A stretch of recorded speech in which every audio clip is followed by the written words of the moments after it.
Hello, hi guys! Magandang hapon sa inyo lahat. This is Chimpa Masigari Channel, a faith healer, also matarder. So ngayong hapon nato, tingnan natin ang sabihin ng ating mga gabay. This is a weekly gabay for the month of January 4 hanggang January 10 for the sign of Sagittarius. So, Sagi, welcome to my channel. Ano kayang messages, advices ng Spirit Guides ang ating masasaga for today's video? Kano naman kayang energy or kaganapan sa buhay ng mga Sagittarius ang ating mga hagilap? So, guys, this reading is a general reading lamang, hindi lahat makaka-resonate. Kunin lamang po makaka-relate sa inyo and comment down below kung kaninong energy ang ating nasagap. And of course, don't forget to like and subscribe my channel and hit notification bell for more videos update. And of course, maraming salamat po sa mga walang sawang pagsuporta sa aking channel, lalo-lalo na hindi nag-skip ng ads. Naway pagpalain po kayo ng Diyos at may kapalsiksik digdig na guma po ang biyayang manambalik sa inyo. And of course, maraming salamat po. Umpisahan natin ang laban.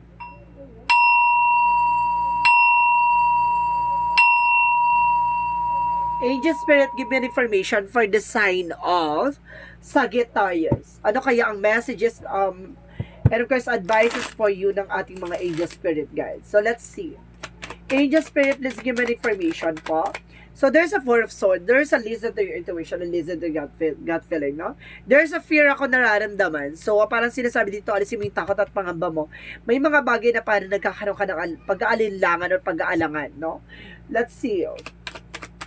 And of course, there's a Queen of Swords. So, there's an information dito na kumbaga, kailangan mo yung magiging possibilities, yung magiging decision mo is a pure, walang doubt or something. So, kailangan kumbaga, decisionada ka dito or decisionado, no? And of course, there's a Ten of Cups. So, there's a celebration and a happiness. So, magkakaroon ka ng happiness dito with your family or something. Additional messages with the Page of Wands. So, there's a good news. May magandang balita dito. May mensahe sa iyong ihatid ng ating Angel Spirit. And there's a good news, something messages, letter, or something email. And of course, there's a Five of Pentacles. So, there's a poverty or financial loss. So, some of you kung baka makakaranas ka ng, kumbaga, pagtumal ngayon, no? So, let's see what is additional messages. So, King of Wands, so control. So, kailangan mong tignan yung bigger picture of yourself. So, kailangan mo maging mahinahon sa magastos. Kailangan maging, kumbaga, huwag padalos-dalos sa kung ano man ang binibili mo. And of course, there's a word card, there's a travel. Or some of you guys, there's a success coming your way. Or some of you, mga baga mangingibang bansa ka. Or sabi sa iyo, dito pa sundan mo yung gut feeling mo. Or some of you, nakakaramdam ka ng stress dyan sa trabaho mo. So, let's see what is the Queen of Swords. So, there's a Three of Wands. So, waiting for a result or waiting for a ship. May mga bagay dito na, kumbaga, yung inaantay mong resulta ay parating na, no? At talagang makukuha mo na yung kasagutan dyan. There's a trouble, talaga. So, let's see what is the Ten of Cups. So, there's a Three of Cups represent third party or something, a celebration. Excuse me. Wala ko ng water, guys, Excuse me po. Wait lang po, guys.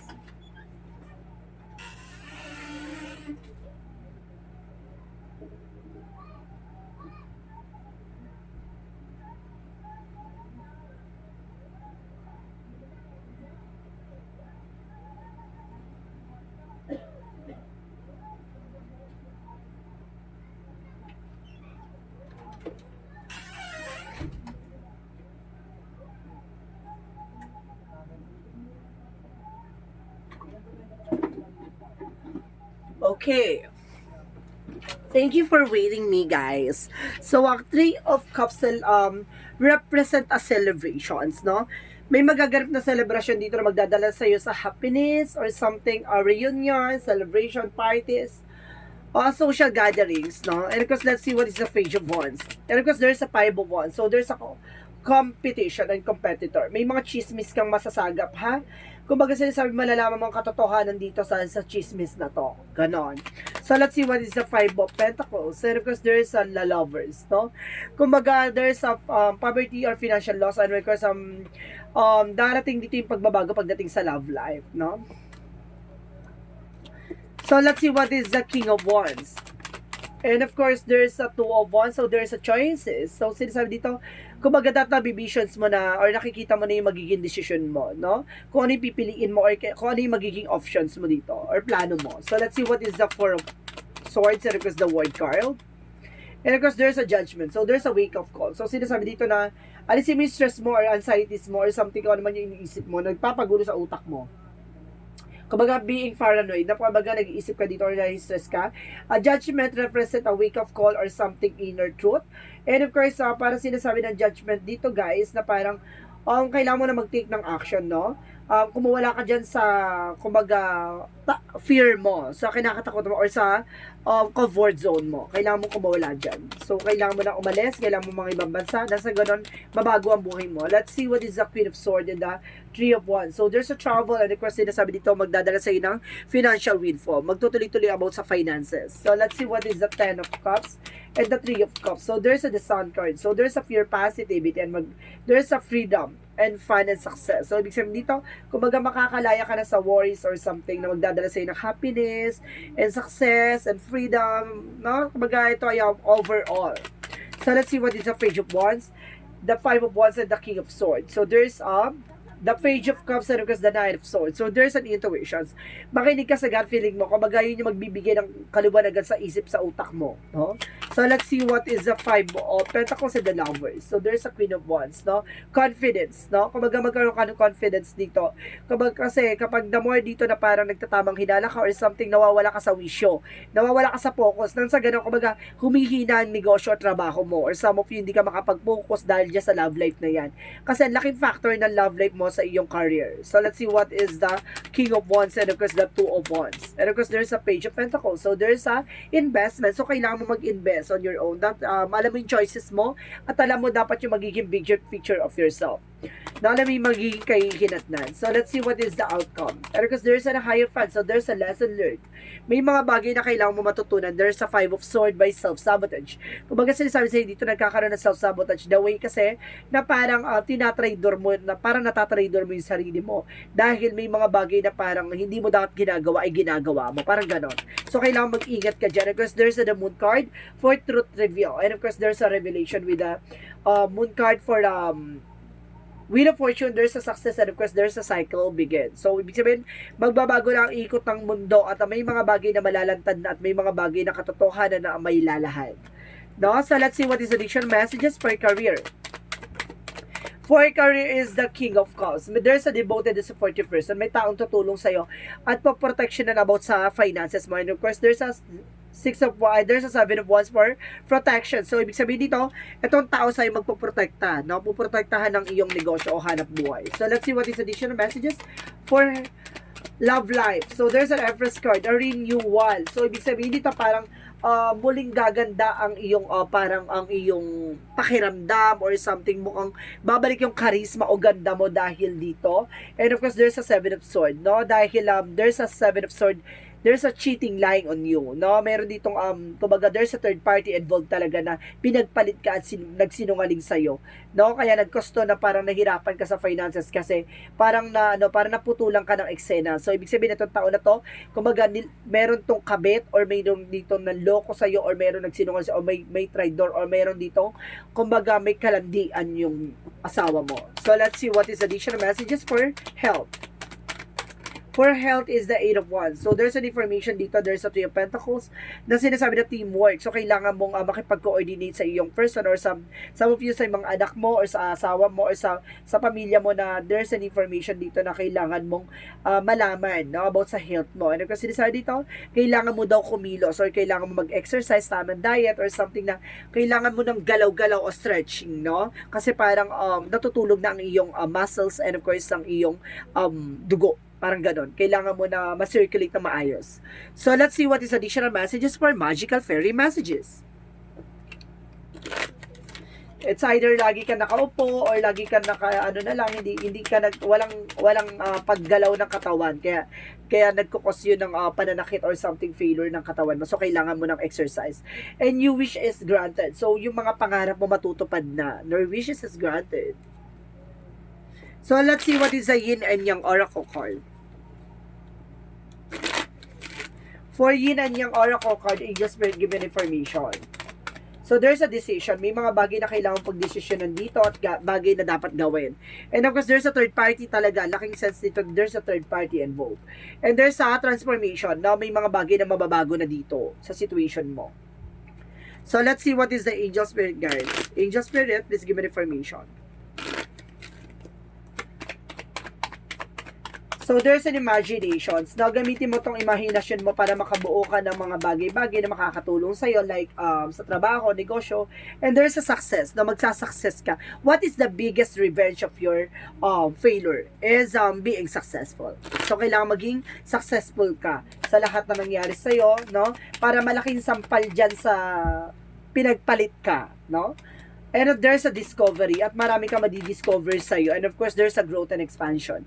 So, parang lalawak ang iyong source of income, even your knowledge, no? So, let's see what is additional messages. And if there's an artist, so ibig sabihin dito, gandahin mo ang drawing mo or bigyan mo ng buhay ang buhay mo, no? And there's a stretch, no? Strength, no? So, there's a being brave. Kailangan maging matapang at confident ka sa ginagawa mo. And there's a speaker. So, there's an information dito na kailangan mong matutunan yung mga kakayanan mo, no? Yung mga kaalaman mo. Kailangan mo i-enhance yan. Nang sa ganon, kumbaga malaman mo kung ano talaga yung life purpose mo. So, let's see what is Archangel Michael messages. And of course, there is to spend more time outdoors. So, kailangan mo mag-unwind, no?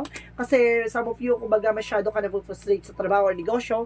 And of course, there's a lean on God and angel support, no? Kumbaga, ginagabayan ka at sinusuportahan ka ng ating mga angel spirit and even si God, no? And of course, there's a make commitment. So, kailangan mo mag-commit dyan sa trabaho o negosyo mo. Nang sa ganun, hindi mo naiisip yung mga nangyari sa iyo pagdating sa relasyon. So, let's see what is additional messages. There's a give your relationship a chance. So, some of you baka meron talagang apology na nangyayari or kaganapan sa pagdating sa partnership. So, ibig sabihin dito, kailangan mong maging wise na pagdating sa love life. No? Sabihin mo sa kanya, bibigyan ka ng chance, pero pag naulit-ulit, wala na. Ganun lang yon, no?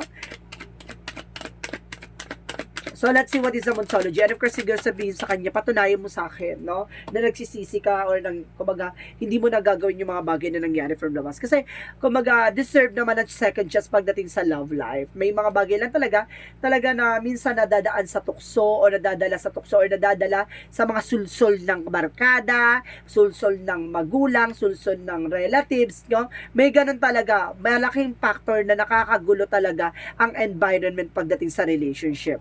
And of course, there is a nothing will come this situation. Walang mangyayari sa situation kung hindi ka magtitake ng action. And prosperity lies ahead. So, yung swerte, no, papasok na sa iyo yung magandang kapalaran. So, let's see what is additional messages.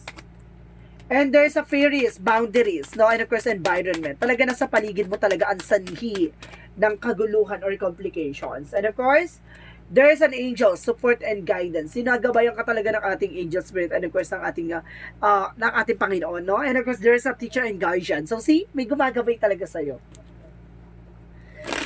Ano mo ha, malakas ka rin sa taas ha, in fairness. So, let's see what is additional messages. Oh my God. So, may pahabol tayo guys. There is a problem solving, no? May masusolusyonan na at matatapos na yung problema mo. And lose your grief or let God in. So, talagang hayaan mo ang Panginoon yung gumawa o maghusga or gumawa ng parusa or gumawa ng paraan para pagbuklod din kayo or para maging successful ka sa buhay. At sinasabi dito, problem solving. Masusolusyonan ng mga problema mo. And of course, there's a door to the personal healing and happiness. So, pagagalingin ka sa anumang uri ng karamdaman, sugat, ng nakaraan ay kusang kaligayahan ay magmumula at magsisimula na. Now na! Ganon. So, let's see what is Archangel Raphael messages. So, sinasabi ng Archangel Raphael, unconditional joy. Itong, kumbaga yung kasayahan at kaligayahan mo, talaga hindi mo mawawari, no? Kung saan ang gagaling yan. Kumbaga, basta ang nararamdaman mo, masaya ka lang. Diba? So, let's see what is the Jesus loving quotes. Knock and shall be open to you. So, kumakatok na si Jesus, pagbuksan mo lang daw. Marami yung, siguro sa sign na kumakatok, siguro yung mga failure or something, kumbaga kaganapan, or experiences rather. Yung mga nararamdaman mong kaguluhan, kaganapan sa buhay mo, yun pala yung way ni God para mahanap mo yung sarili mo. Di ba? So, let's see what is the angel's number. So, see, there's an 11-11. I am awakening. See, hindi mangyayari yan at hindi ibibigay ni God yan kung walang dahilan. So, ibig sabihin, nangyayari yan sa buhay mo kasi gusto ka niya gisingin sa katotohanan at mulatin sa mga pangyayari or kaganapan. Ganun yon. At sinasabi ng 11-11, the universe is arranging people and experiences on your path to help you succeed and helping you wake up call to who you truly are. Diba? Kumbaga, pinapaalam sa ito, bagang yung mga experiences na nararanasan mo, kumbaga, instrumento lang yan ni God para mahubog ka at para malaman mo at madiskubre mo yung kahalagahan na lessons na ibabatid niya sa'yo. Diba? So, let's see what is the messages of life. Let's see what is the messages of life. So, there's a truth. So, ito na yung katotohanan, diba? Dito nalalabas ang katotohanan sa likod ng kasinungalingan, no? Today, I discover my greatest truth. It is within me. It is the divine force that whisper from my inner self. I listen closely to the voice, putting aside my controlling mind. In this way, I find all the answer I am looking for. I am now in the harmony in myself, and I welcome that love of God, which is the truth that will guide me towards the fullest, most shining radiance. Ibig sabihin dito, talagang pinapakita talaga sa iyo yung kahalagahan at katotohanan na lahat na nangyayari sa paligid mo ay isang palamuti lamang. Diba? Kumaga, it's an experiences na kailangan mong hubugin at para matuklasan at para madiskubre mo ang totoong kahalagahan ng sarili mo.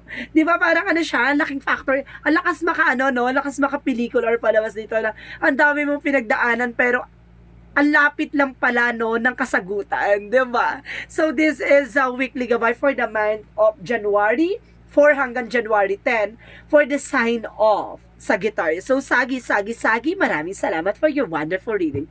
So once again, this is Chin Rodriguez, Mamesagari Channel, a faith healer, also mata reader. And of course, maraming salamat sa mga walang sawang pagsuporta sa aking channel, lalo na hindi nag-skip ng ads. Naway pagpalain po kayo ng Diyos at may kapal, siksik diglig na gumapo ang biyayang manubalik sa inyo. And of course, once again, maraming salamat and see you in the next video. Bye-bye and babush!